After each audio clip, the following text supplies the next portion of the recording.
لٹایا، گردن پہ چھری کو رکھ دیا، اور صرف یہی نہیں کہ رکھا، اس کو چلا بھی دیا۔ حکم یہ تھا ایسے کرو، ابراہیم علیہ السلام نے کر دیا، مگر ادھر سے حکم فقط اتنا تھا کہ چھری کو گردن پہ رکھ کر چلانا ہے، ادھر سے یہ حکم نہیں تھا کہ اس گلے کو کٹوانا بھی ہے، ادھر سے حکم تھا کہ یہ عمل کروانا ہے، آپ کا کام ہے پیارے خلیل، اتنا کام کرو، بس آپ کی ذمہ داری یہ ہے۔ آگے کیا ہے؟ آگے رب تعالیٰ کی رضا یہ تھی، اس کا حکم یہ تھا کہ گلے کو کٹوانا نہیں، اس کو بچانا ہے۔ حضرت ابراہیم علیہ السلام، آپ کو رب تعالیٰ کی طرف سے یہ حکم ہوا، اس سے قبل بھی آزمائش تھی، یہ بھی آزمائش تھی، اس سے پہلے بھی امتحان ہو چکا، یہ بھی امتحان تھا، اس سے پہلے بھی اللہ نے آزمایا اور اس طرح بھی آزمایا، ادھر بھی کامیاب ہوئے، ادھر بھی کامیاب ہوئے۔ جو حکم پہلے ہوئے ان پر بھی عمل کر کے دکھا دیا، اور جو حکم اب قربانی کی صورت میں ہوا اس پر بھی عمل کر کے دکھا دیا، اور کائنات والوں کو بتلا دیا کہ خلیل ایسے کوئی نہیں بن جاتا، خلیل ہمیشہ وہی بنتا ہے اور اسی کو بنایا جاتا ہے کہ جس کے اندر خلیل بننے کی صلاحیت اور لیاقت ہوا کرتی ہے۔ حضرت ابراہیم علیہ السلام کو حکم دیا گیا کہ یہ کام کرنا ہے، اور حکم دیا کیسے؟ جبریل نہیں آئے حکم لے کے، حالانکہ اللہ کے نبی کے پاس وحی آیا کرتی ہے، جبریل امین وحی لے کر آنے والا فرشتہ ہے، وحی آتی ہے، مگر یہ والا حکم وحی کی صورت میں رب تعالیٰ بھیج سکتا تھا مگر بھیجا نہیں۔ اس کے لیے کیا کیا؟ اس کے لیے اپنے پیارے خلیل کو نیند کی حالت میں وہ منظر دکھایا۔ ایک مرتبہ دیکھا، ابراہیم علیہ السلام سمجھ گئے کہ میرا رب مجھ سے قربانی طلب کرتا ہے، جانوروں کا ذبح کر دیا۔ دن گزر گیا، پھر رات آ گئی، پھر وہی منظر دیکھا کہ اپنے بیٹے کو زمین پر لٹا رکھا ہے، گردن پر چھری کو چلا رہا ہوں۔ اگلے دن دوبارہ جانوروں کو ذبح کر دیا، پھر دن گزر گیا، پھر رات آ گئی، پھر وہی منظر دکھایا کہ بیٹے کو زمین پر لٹا کر گردن پہ چھری چلا رہا ہوں۔ اب ابراہیم علیہ السلام سمجھ گئے، اور ساتھ اشارہ بھی دیا گیا کہ پیارے خلیل جانور نہیں چلیں گے، وہ چیز چلے گی جو تم کو سب سے زیادہ پیاری ہے۔ اور حضرت ابراہیم علیہ السلام کو خواب کے اندر فقط اتنا دکھایا گیا کہ گردن پر چھری کو چلا رہا ہوں، آگے نہیں دکھایا گیا کہ چھری چلی اس نے کاٹا بھی، نا نا نا، یہ نہیں تھا۔ منظر فقط اتنا دکھایا گیا کہ بیٹے کو لٹا کر گردن پر چھری کو رکھا اور اس کو چلایا گیا۔ ذبح کرنے کے جو جناب والا معاملات ہوتے ہیں وہ مکمل کیے گئے، آگے ذبح ہو جانا یہ خواب کا حصہ ہی نہیں تھا۔ اور خواب کیا تھی؟ وہ عام خواب نہ تھی، وہ کسی غیر نبی کی خواب نہ تھی۔ غیر نبی کی خواب غلط ہو سکتی ہے، مگر اللہ تعالیٰ کے نبی کا جو خواب ہوتا ہے وہ بھی رب تعالیٰ کی ایک وحی ہوا کرتا ہے۔ یہ اللہ کے نبی پر وحی آئی خواب کی صورت میں، ان کو حکم دیا گیا۔ حضرت ابراہیم علیہ السلام سمجھ گئے اب کیا تھا۔ اس سے قبل وہی بیٹا کہ جو ماں کی گود کے اندر تھا اللہ کے حکم کی تعمیل کرتے ہوئے اس بیٹے کو بھی اور اس کی ماں کو بھی بے آباد، جہاں پینے کے لیے پانی کا ایک قطرہ تک نہ تھا، جہاں پر کھانے کے لیے کھانے کا ایک لقمہ تک نہ تھا، اللہ کا حکم آیا پیارے خلیل ان کو وہاں پر جا کر چھوڑ آؤ۔ اور حکم آیا کیسے؟ حضرت بی بی سارہ کی زبان سے کہلوایا کہ ان کو گھر سے دور دراز کسی جگہ پر جا کر چھوڑ کر آ جاؤ۔ حضرت ابراہیم علیہ السلام آپ کو یہ بیٹا حضرت اسماعیل ذبیح اللہ علیہ السلام اللہ رب العالمین نے 90 سال کی عمر کے اندر عطا کیا ہے۔ کتنے سال کی جی؟ 90 سال کی عمر کے اندر ملنے والا بیٹا، اب کس کا دل کرے گا کہ اس بیٹے کو 90 سال کی عمر میں جو ملا اس کو گھر سے دور جا کر چھوڑ کر چلا ہوں، اور جگہ بھی ایسی جہاں پینے کے لیے پانی کا گھونٹ تو درکنار قطرہ بھی نہیں، کھانے کے لیے کچھ بھی نہیں، تھوڑا سا ساز و سامان دے کر حضرت بی بی ہاجرہ کو بٹھا دیا اور گود کے اندر چھوٹا بچہ ہے، اور واپس پلٹ آئے۔ حضرت بی بی ہاجرہ نے آگے سے واہ ویلا نہیں کیا کہ ہائے وائے مر گئی، یہ ہو گیا وہ ہو گیا، ہمیں کون پوچھنے والا ہوگا، صرف اتنا عرض کیا کیا یہ اللہ کا حکم ہے؟ حضرت ابراہیم خلیل اللہ علیہ السلام نے آگے سے یہی جواب دیا، جی ہاں اللہ کا یہی حکم ہے۔ حضرت بی بی ہاجرہ نے آگے سے یہ جواب دیا کہ اگر یہ اللہ تعالیٰ کا حکم ہے تو پھر مجھ کو اس مالک کی رحمت پر توکل ہے، یقین ہے، بھروسہ ہے کہ پھر وہ ہم کو کبھی بھی ضائع نہیں ہونے دے گا۔ اس کے بعد کیا ہوا؟ اس توکل کا نتیجہ کیا نکلا؟ حضرت اسماعیل علیہ السلام نے جب پیاس کی وجہ سے اپنی ایڑیوں کو زمین کے اوپر رگڑا، اللہ رب العالمین نے ان پیاری پیاری ایڑیوں کے سخت زمین پر رگڑ کھانے کی وجہ سے زمین سے پانی کا چشمہ زمزم جاری کر دیا۔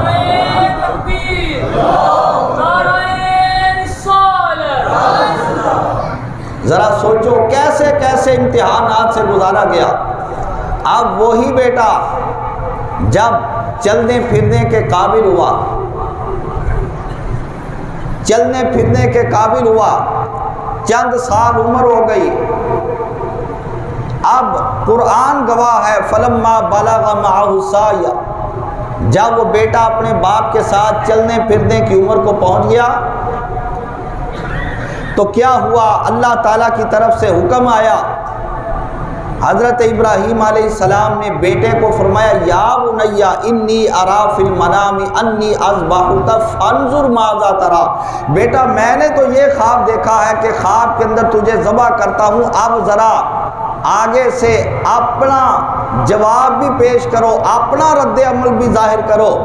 حضرت اسماعیل علیہ السلام نے آگے سے یہ نہیں کہا کہ ابا جان میں تو ماں کی گود کے اندر تھا تو مجھے لا کر یہاں پر چھوڑ دیا تھا، میری ماں کو بھی یہاں لا کر چھوڑ دیا تھا، نا نا نا نا، اگر ادھر اللہ کا نبی ہے تو ادھر بھی اللہ کا نبی ہے، اگر ادھر اللہ کی رضا کا طالب ہے ادھر بھی اللہ کی رضا کا طالب ہے، اگر ادھر اللہ کا پیارا ہے ادھر بھی اللہ کا پیارا ہے، ادھر اللہ کا مقرب ہے ادھر بھی اللہ کا مقرب ہے، اگر ادھر نبی ہے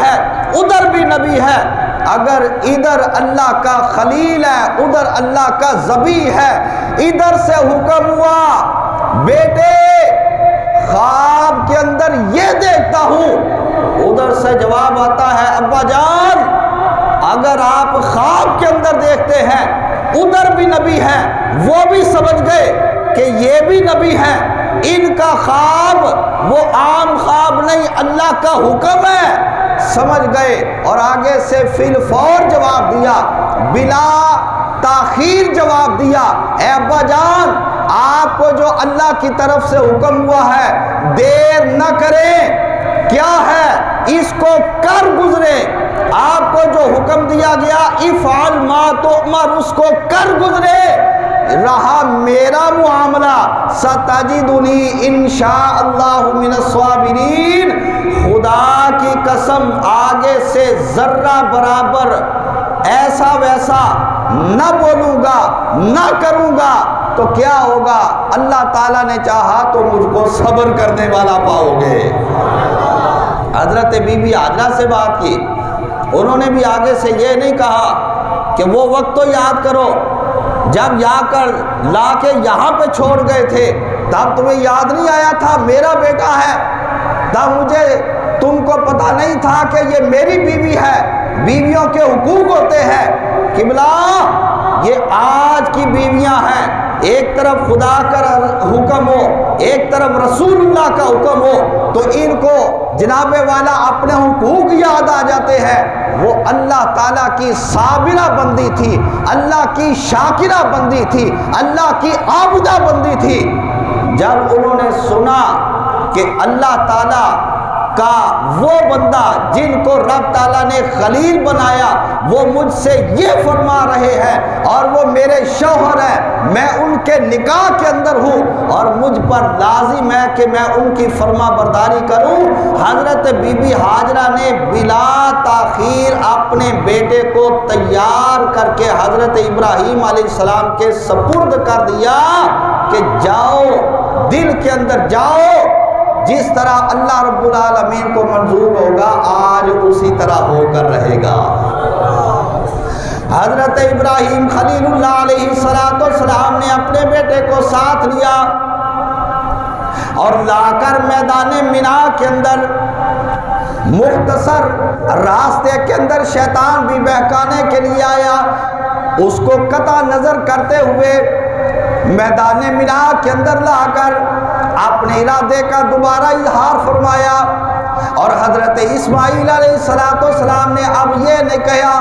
ابا جان جانے دو کبھی کسی نے بیٹے کو بھی ذبح کیا ہے، بلکہ حضرت اسماعیل علیہ السلام نے اس کو قبول کر لیا اور حضرت اسماعیل علیہ السلام جب ذبح ہونے کے لیے تیار ہو گئے، ادھر سے حضرت ابراہیم علیہ السلام ذبح کرنے کے لیے تیار ہو گئے۔ صابر و شاکر بیٹے نے گزارش کی اور عرض کیا ابا جان میرے ہاتھوں کو باندھ لیجئے، کہیں ایسا نہ ہو کہ میں تکلیف کی وجہ سے تڑپوں تو میرے خون کے چھینٹے آپ کے کپڑوں کے اوپر پڑ جائیں اور کہیں آپ کی بے ادبی نہ ہو جائے۔ حضرت اسماعیل علیہ السلام کو ذبح کرنے کے لیے لٹا دیا گیا، آنکھوں پر پٹی کو باندھ لیا اور چھری کو اللہ کا نام لے کر چلا دیا، مگر چھری چلتی نہیں، پتھر کے اوپر رگڑا، دوبارہ چلایا، چھری چلتی نہیں، پھر رگڑا، پھر چلایا، چھری چلتی نہیں۔ آپ فرمایا اے چھری کیا وجہ ہے کاٹتی کیوں نہیں؟ اور چھری عرض کرتی ہے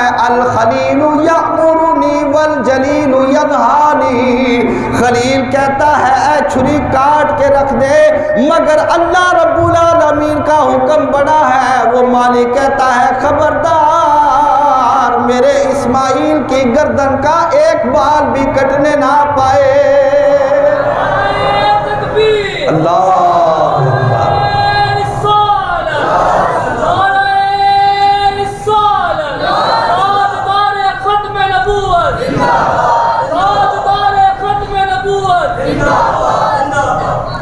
حضرت اسماعیل علیہ السلام کی گردن کے اوپر چھری کو چلا دیا گیا۔ آخرکار اللہ رب العالمین نے جبریل امین کو حکم دیا اے جبریل جلدی کر جنت سے جانور لے جا اور میرے اسماعیل کو چھری کے نیچے سے ایک سائڈ پہ اٹھا کے کھڑا کر دے اور چھری کے نیچے جانور کو لٹا دے۔ جبریل امین نے پلک جھپکنے کی دیر کے اندر جانور کو جنت سے پکڑا، حضرت اسماعیل علیہ السلام کو ہٹا کے ایک سائڈ پہ کر دیا اور جانور کو نیچے جناب والا لٹا دیا، اور جب چھری چل گئی گلا کٹ گیا۔ حضرت ابراہیم علیہ السلام نے اللہ تعالیٰ کی بارگاہ کے اندر شکر ادا کیا، یا میرے مولا تیرا شکر ہے تو نے میرے بیٹے کی قربانی کو قبول کر لیا۔ اور جب آنکھوں سے پٹی کو ہٹایا کیا دیکھا؟ ادھر حضرت اسماعیل کھڑے مسکرا رہے تھے اور چھری کے نیچے جانور ذبح کیا ہوا پڑا نظر آنے لگا۔ آپ دیکھو حضرت اسماعیل علیہ السلام کو ذبح کرانا مقصود نہ تھا، اگر ذبح کرانا مقصود ہوتا تو ہو جاتے، فقط امتحان تھا، اور کائنات والوں کو بتلانا تھا کہ جن کو اپنا قرب رب تعالیٰ نے عطا کرنا ہوتا ہے ان کا امتحان لیتا ہے تب جا کے قرب ملتا ہے، ان کو آزماتا ہے تب جا کے قرب ملتا ہے، اور ان کے اندر قرب کی صلاحیت ہو تو قرب دیا جاتا ہے، صلاحیت نہ ہو تو دور کر دیا جاتا ہے۔ اور اگر اسماعیل علیہ السلام ذبح ہو جاتے تو پھر تو جناب والا یہ مقصد ہی ختم ہو جاتا۔ مقصد کیا تھا؟ مقصد یہ تھا کہ اس کائنات کو رب تعالیٰ نے بنایا اپنے پیارے محبوب مصطفیٰ کے لیے، بولو ذرا سبحان اللہ۔ کائنات کو رب تعالیٰ نے بنایا اپنے محبوب مصطفیٰ کی رضا کے لیے، اور ابھی تک امام الانبیاء کا ظہور نہ ہوا تھا، ابھی تک آپ کی ولادت نہ ہوئی تھی، ابھی آپ کی بعثت نہ ہوئی تھی، ابھی آپ کی جلوہ گری نہ ہوئی تھی، اس واسطے ابھی اسماعیل علیہ السلام کو ذبح نہیں کروانا تھا، کیونکہ ان کی اولاد کے اندر امام الانبیاء نے آنا تھا۔ ارے جن کی خاطر کائنات کی بزم کو سجایا گیا تھا اور بنایا گیا تھا، جن کی خاطر زمین کو بنایا گیا، آسمان کو بنایا گیا، جن کی خاطر ہر کسی کو بنایا گیا، ابھی اس محبوب نے جلوہ گر ہونا تھا، مگر وقتی طور پہ فدیہ جانور کی صورت میں حضرت اسماعیل علیہ السلام کا دے کر اسماعیل علیہ السلام کو سائڈ پہ کر دیا، ان کو بچا لیا۔ یا باری تعالیٰ اب کیا ہوگا؟ فرمایا اب یہ ہوگا کہ ایک وقت آئے گا، ابھی تو انسان کے فدیے کے لیے جانور ذبح کرایا، ایک وقت آئے گا کہ اس اسماعیل علیہ السلام کے فدیے کے طور پہ ان کی ذبح کا جو عمل ہے وہ انسانی شکل کے اندر مکمل ہو جائے گا۔ یا مولا وہ کب ہوگا؟ فرمایا میرا محبوب مصطفیٰ آئے گا۔ مولا پھر؟ فرمایا میرے محبوب مصطفیٰ کی آگے اولاد چلے گی۔ یا باری تعالیٰ اولاد چلے گی، اولاد میں کون ہوگا؟ فرمایا اولاد کے اندر محبوب مصطفیٰ کا نواسا، ان کا بیٹا حسین پیدا ہوگا، میدان کربلا لگا ہوگا، ایک طرف اسلام کا دشمن ہوگا اور یہ اسلام کا پرچم بلند کر کے لہرا کر یہ بھی میدان کے اندر آئے گا، وہ بھی آ جائیں گے، میدان لگ جائے گا۔ آج اگر اسماعیل کو ذبح کرا دیا جاتا، نہ محبوب مصطفیٰ آتا، نہ وہ میدان لگتا، نہ کائنات والوں کے سامنے اہل بیت کی شان ظاہر ہونے پاتی، میدان لگ چکا ہوگا۔ تو اب ادھر سے نواسہ مصطفیٰ آئے گا، ادھر سے بدبخت آئیں گے، اور اب کیا ہوگا؟ فرمایا کہ جس اسماعیل کے ذبح کی ابتدا آج میرے خلیل نے میدان مینا کے اندر کر دی ہے، یہ چشم فلک بھی دیکھ لے گی، اور اس وقت جو دنیا کے اندر موجود ہوں گے وہ بھی دیکھ لیں گے، اور قیامت تک جو آئیں گے وہ ممبروں پر بیان کیا کریں گے۔ کیا بیان کیا کریں گے؟ کہ جس ذبح کی ابتدا اسماعیل نے کر دی تھی، رب تعالیٰ نے جانور کا فدیہ دے کر اسماعیل کو محفوظ کر لیا تھا، پھر محبوب مصطفیٰ آ گئے تھے، ان کے بیٹے حسین نے میدان کربلا کے اندر تلوار کے نیچے لیٹ کر اپنی گردن کو کٹوا کے ذبح اسماعیل کی عملی طور پہ تصویر کو پیش کر دیا تھا۔ یہ مقصد تھا حضرت اسماعیل علیہ السلام کو بچانے کا، اور نبی پاک علیہ السلام نے فرمایا کہ جانور کے خون کا پہلا قطرہ زمین پر گرنے سے پہلے اللہ تعالیٰ بندہ مومن کی قربانی اپنی بارگاہ کے اندر قبول کر لیا کرتا۔ اب جاؤ ذرا جا کے دیکھو، جانور کو زمین پہ لٹاؤ، جانور کا گلا اور زمین 1 فٹ کا فاصلہ بھی نہیں ہوتا، بمشکل 1 فٹ کا، بلکہ کم ہی ہوتا ہے، بڑا جانور بھی ہو گائے 1 فٹ کا فاصلہ نہیں ہوتا، تو خون کا جو پہلا قطرہ نکلے گا میرا خیال ہے کہ سیکنڈ کے کوئی 10 حصے کرے نا، تو 1 حصہ گزرنے سے پہلے وہ قطرہ نکل کر اچھل کے فوراً زمین پر گر جاتا ہے۔ محبوب مصطفیٰ نے فرمایا کہ قطرے کو زمین پر آتے ہوئے دیر لگتی ہے، قربانی کو رب کی بارگاہ میں قبول ہونے کے لیے اتنا وقت بھی نہیں لگتا، اس سے پہلے قبول کر دی جاتی ہے۔ اللہ کی بارگاہ میں دعا ہے ہم سب کی حاضری